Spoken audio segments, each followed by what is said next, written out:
2021 CR 7016, State of Texas versus Jose Lozano. Can I have the parties announced for the record for the state? Hank Wilkins for the state, Your Honor. Defense? Raymond Martinez for Mr. Lozano. And are you Mr. Lozano? All right, we are here for sentencing. A jury found you guilty, and they found you guilty of the offense of theft, $300,000 or more as charged in the indictment. All right, state, what are you requesting? Your Honor, we're asking that you sentence the defendant to 15 years in the prison. All right, and the reason? Your Honor, the defendant was convicted of a first-degree felony offense in this case. Reading the TAP evaluation, he's shown no remorse for his actions. He doesn't say this was the result of being under the influence of drugs or alcohol. His story about how he says this happens is just not credible. It doesn't jive with the evidence that we saw at trial. He says that someone offered to sell him $300 worth of items, over $300 worth of items for $600 to $800.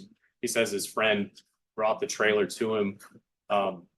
The evidence that was elicited at trial indicated that a window of the truck was broken. So it's pretty clear to me that he knew these items were, the very least he knew these items were stolen. But Your Honor, what he's convicted of is theft. And I guess the other part of this, the TAP evaluation, they talked about his home life a little bit. He says he has regular contact with all his kids, but evidence elicited at the trial was he's not paying any kind of child support to Edith Serrano. That was one of the victims, you may recall, Your Honor. Or I'm sorry, one of the witnesses at the trial, Your Honor. I just want to, I know you were presided over this case, Judge, so you remember the testimony, but Terry Kirkbride and his wife are moving from California to Florida, and they lost almost everything as a result of this theft, Your Honor. But what Terry said on the stand is what really stuck with me. And what he said is the hardest part about this is that he lost things in this theft as a result of this theft, as a result of the actions of the defendant that cannot be replaced. So the hardest part of that for him were the photos that are just gone forever. The things that he inherited, the things that his wife inherited, they're gone forever. Items from his military career that are gone forever, damaged or lost. And so that's what I want to emphasize to the court. And the other part of the thing I want to emphasize to the court, Your Honor, is we're asking for this sentence to protect the community from these types of thefts. This property crime, I think, especially folks who are involved in the criminal justice system, we can get sort of jaded and think, well, nobody died, right? But these crimes are very serious, and this is the victims in this case lost nearly everything that they own. And so, Your Honor, we're asking that you protect the community from these types of crimes and sentence the defendant to 15 years in prison.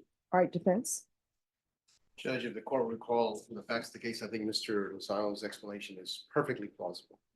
There was absolutely no evidence presented by the state in the trial of the case that he was present when that truck was stolen, whether he ever drove that truck, ever had contact with that truck, it was ever on his property.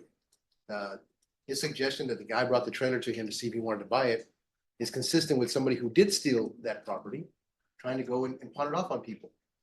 Him paying $600 or $800 for what was the contents is because all the valuables were already gone. All that was left was a bunch of stuff that after whoever stole it poured through it. He admitted, yes, my print is on the trailer because he showed it to me and he wanted more money than I could afford. And so I didn't buy it. He offered me the other things that were there. The complainant specifically testified in his testimony, the things that were at Mr. Lozano's property that they recovered were of little or no value, right? If you look at the PSI report, when they go to the restitution, it says approximately $300,000. How can you approximate that when he's already been found guilty by a jury? Well, this court knows why. It's because her math was a mess. The complainant testified in the trial of the case that he agreed in writing a contractual agreement with the insurance company to settle for $240,000. The theft statute is very, very clear. It's the value of the property at the time it's stolen, not what you paid for it years before. So when you read their exhibits, and the jury obviously never did, they put no attention to the real evidence in the case. They felt bad for the complainants. I feel bad. We all do. They suffered a great loss, but they didn't prove he was the one who did it. They proved that he was a party to being in possession of some of the stolen property. That's why we had a jury charge all the way down to a state jail. That was the appropriate charge. This case is ripe and full of appeal issues, especially on the issue of the value and sufficiency of evidence. This case does not merit a day in prison. I get it. It's a big loss. But if you look at the exhibits, and I was going to bring it to you, but it's in the court's file or court board's file. USA went through an exhaustive list, and he says I spent months and I kept updating it, telling them all the things that I lost. They put the retail value, they depreciated it down to the actual cash value at the time of the loss, right?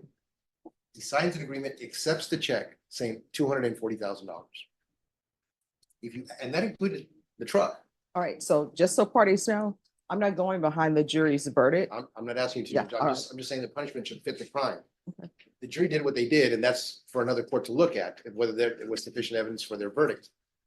But my suggestion is, if they've proven that my guy drove off with the truck and the trailer and he had gotten rid of everything, I can see that this is a different case. There's absolutely no evidence that was presented to suggest that. And his explanation fits squarely within the facts that were presented in this case. So I get it that there's restitution. My client is going to have a lifetime consequence because of his resident status of potentially being excluded from this country. So he is going to get punished severely by this court and probably another one. So all that being said, Judge, we'd ask the court to sentence him to a term of probation. We'll pay restitution to their number as best he can, as long as he can. But that's the appropriate sentence. If we're going to start locking up every person who goes to a flea market and those people that come into property illegally and they get it in their possession, we're going to start sending them all to prison. We don't have a big enough jail for that, Judge. All right. Is there anything you wish to say? Yes. All right, you want to raise your right hand? Do you solemnly swear and affirm the testimony you give will be the truth and nothing but the truth, so help you God? All right, you can lower your hand, state your name for the record. Jose Lozano. All right, and make sure you keep your voice up so the court reporter can hear. Who's the name of the friend that gave you these items? What was the name? I don't know his name. They called him. Well, I mean, you say he's your friend, Well, yeah, but and you say you received a phone call from a friend. yes, should have wrote it down. All right, so here's my other question. The items, because there were some items that were related to his military career. When you saw the name of a person's name on military paperwork, what did you think? At the point already, I had the stuff in my house. I didn't know what to do with it. No, it was there. I bought it. It was in boxes when I bought it. By the time I got to open it, I saw the stuff. So how much money did you pay for this stuff? About 800, whatever was in the trailer, I got it off. About $800 and $900. Did you look through everything before you paid 800 or 900? Boxes. So you just take a boxes sight unseen, sort of like Storage Wars? Oh, yeah. All right. And so you don't know your friend's name who phoned you. According to you, it says that you were home asleep on this date and you received a phone call from a friend. They call him Chaparro, but I out of the top of my head, I can't remember his name right now. I'm Okay. sorry. Oh, no problem. I just wanted that cleared up. All right, this is what the court is going to do. Court is going to sentence you to 6 years in the prison, give you credit for any time served. With regards to the amount, the court does not deal in approximations. So for the court, there is no restitution because there is nothing here to suggest a restitution amount. It just says approximately $300,000. There's nothing I can do with that. So the court will sentence you to 6 years in the prison and give you credit for any time served. Is there anything else with regards to sentencing? No, Your Honor, we just have victim impact fees. I do, Judge. Yes. We will be filing notice of appeal and request for an appeal bond. Do you want to take that up today or? Oh, you have to file the motion and the court will take that up. So if you could have him fill out the trial court certification. Well, they're going to be filed today. That's why I'm asking if he could be kept in court today so we can address it. Or do you want us to set another It's going to hearing? have to be another date. So- All right, I'm showing you what's entitled Trial Court Certification of Defendant's Rights to Appeal. Did you review that with your attorney? Did you understand it and did you sign it? All right, you have a right to an appeal as this was a jury trial. And counsel, once you file that motion, Ms. Ferguson will give you a date. Yes, sir. All right, you said there's impact, brief impact. Yes, ma'am. All right. Are the parties here on Lozano? If you could start your video, please. Mr. Kirkbride. Yes. All right, you may begin with your impact statement. Okay, I had no idea what to expect. Just try to keep it short. I think the court's already heard most of our story. But I'll just go down the quick history. I mean, when we made our decision to move to Florida, it was to be near kids and grandkids. It was a pretty tough decision. I lived in California all my life up to that point.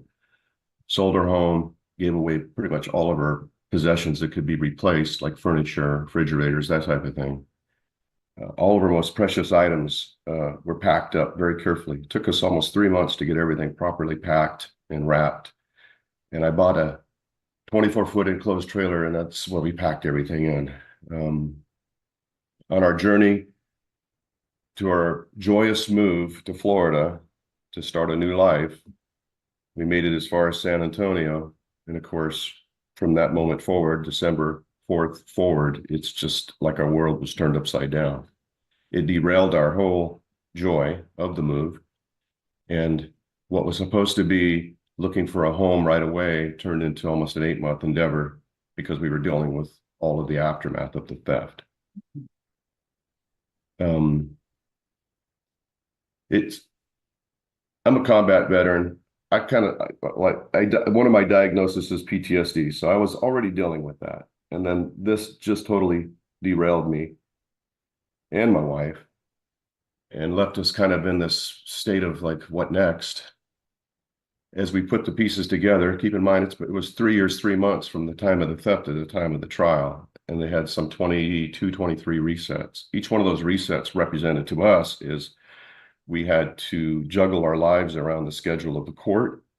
We gave up family vacations, gave up visiting sick family members. We did a lot of things during those 3.5 years, 3 years, 3 months that just kept this thing going.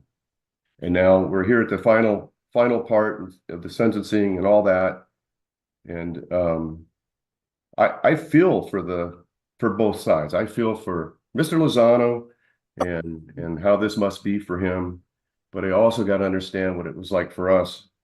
These weren't just things that you go to the store and buy. This was our life. My wife is a Native American Studies. She had all of her research that was in those boxes that are gone. All of my VA records, all of our photographs of our family from the past, videos of the kids, all those things that cannot be replaced, along with all my military accolades that are gone. The impact was great. And I am glad that we're finally at a point for us anyways, where we can just kind of turn the page. I think that's enough said. And Deputy, you can take him into custody. All right, are you Mr. Lozano? Yes. All right, this is a request to set an appeals bond. State, have you had a chance to review the motion? I have, Your Honor. All right. State? Your Honor, we're opposed to the motion. Under Article 44.04C, you can deny the motion it's up to your discretion, Your Honor. So we're asking that you deny the motion. The defendant got a fair trial. He's been sentenced to 6 years in the penitentiary. We think it's time to start serving a sentence. I know you were here for sentencing, and you remember from sentencing some of the issues that were brought up then, as far as lack of remorse here. I don't think he would be successful on this appeal. In addition, I know that's maybe not in front of the court today, but Your Honor, for those reasons, we're asking that you deny the motion. All right. So for both parties, the court did hear all the evidence in this case. And I will say, as a former defense attorney, sometimes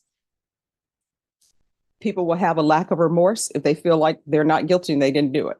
So I understand what you're saying by lack of remorse, but sometimes people feel I didn't commit a crime. I have nothing to be remorseful for. And that may or may not be the case here. So, defense. Judge, as the court knows, as a matter of law, Mr.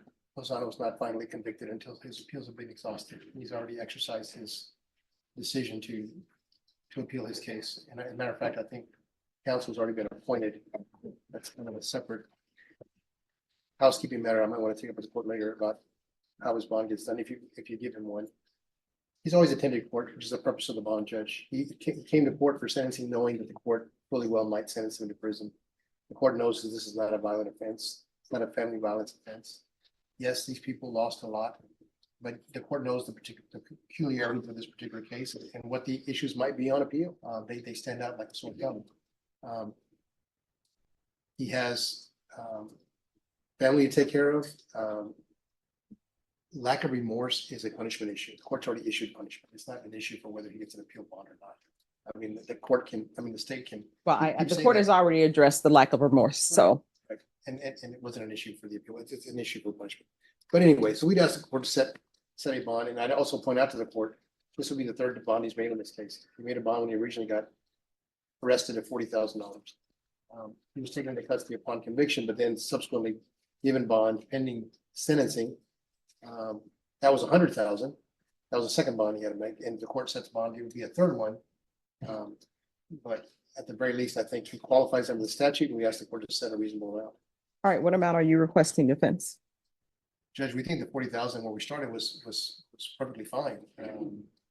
He did not reoffend during the entire time period, and as we know, this case happened like 5 years ago. I think it was 2019, if I'm not mistaken, was the offense date. So he's learned how to stay out of trouble. He knows how to come to court when he's supposed to. He complies with the rules of the court, and he stayed in contact and in good standing with bondsmen. So we'd ask the court to consider 40,000. All right, the court is going to grant an appellate bond. State, do you have any requests for bond? Your Honor, the defendant was convicted of the first degree felony offense of theft over $300,000, but the evidence presented at trial was the value of the items was over $400,000. So we would ask that you set the bond in an amount no less than $800,000 with full house arrest GPS, Your Honor. All right, this is what the court is going to do. Court is going to set the defendant's bond at $50,000. There's to be GPS tracking, waive or defer the fees. There'll be, I'm sorry, strike that, not GPS tracking. I'm going to give him partial GPS, waive or defer fees, and that will be for employment only. All right, is there anything else? No, Your Honor. All right, once the Court of Appeals make a decision on your appeal, if they, we're off the record, if they decide to affirm the trial court's decision, then you'll be notified and you'll have to go into custody. Do you understand? Yes. All right, is there anything else? No, Your Honor. Anything else from the state? Nothing from the state, Your Honor. All right, thank you.